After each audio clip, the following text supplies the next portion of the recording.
Trois potes dans la nuit au milieu d'une île déserte, au milieu de l'océan, et on était tout nus.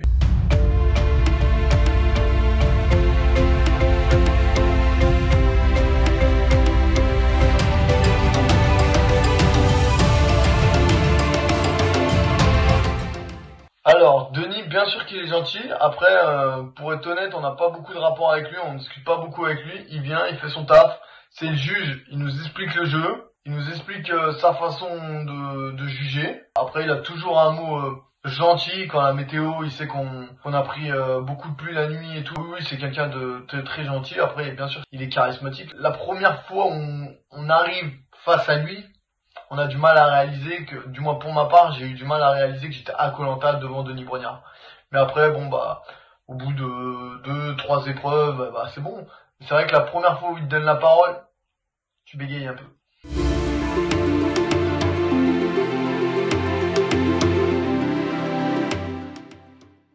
Alors le collier et les armes secrètes, c'est bien caché parce que bah moi j'ai cherché un paquet de fois.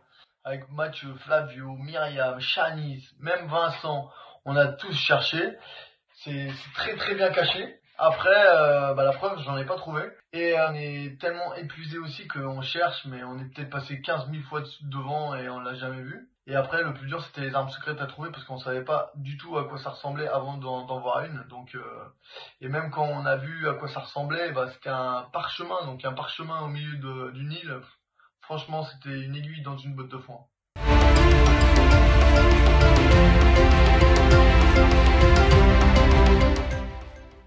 Ma réaction quand j'ai appris que je faisais Koh-Lanta a été une grande fierté dans un premier temps et une grosse joie, ouais, parce que j'avais atteint un objectif. Donc voilà, maintenant après il me restait plus qu'à me préparer et à foncer, et voilà. Hein.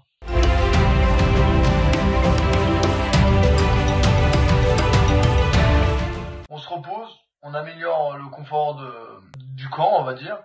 Donc là nous on a beaucoup recommencé les cabanes parce qu'ils n'étaient pas étanches malheureusement. Après, on essayait de faire du feu. Et une fois qu'on avait le feu, on allait à la pêche, on essayait de se nourrir, quoi. Et on rigolait pas mal aussi.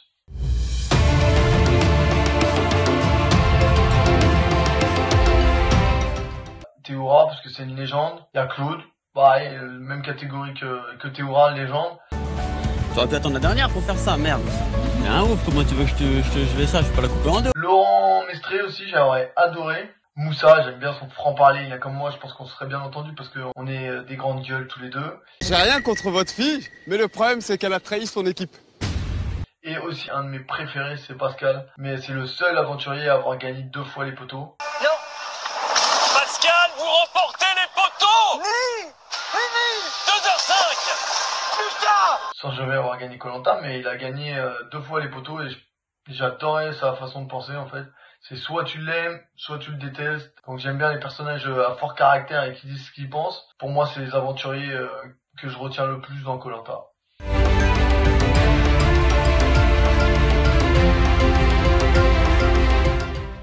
Pour ma part, ça a été la météo. Il pleuvait souvent. Ouais, on dormait, on était tout le temps humide parce que malheureusement on n'avait pas le feu, on n'avait pas réussi à faire le feu. Donc on était tout le temps trempés, les vêtements ils étaient trempés, donc on avait souvent froid.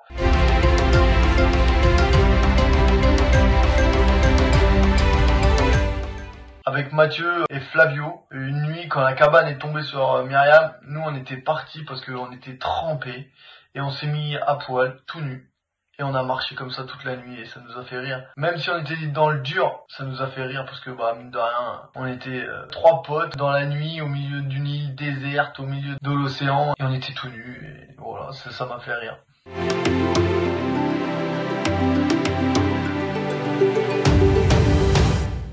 Alors selon moi, pour être un bon aventurier, les 3 qualités qu'il faut, c'est déjà être un fin stratège, il faut être débrouillard. Et il faut aussi être gentil avec tout le monde, s'entendre avec tout le monde, avenant avec tout le monde, voilà.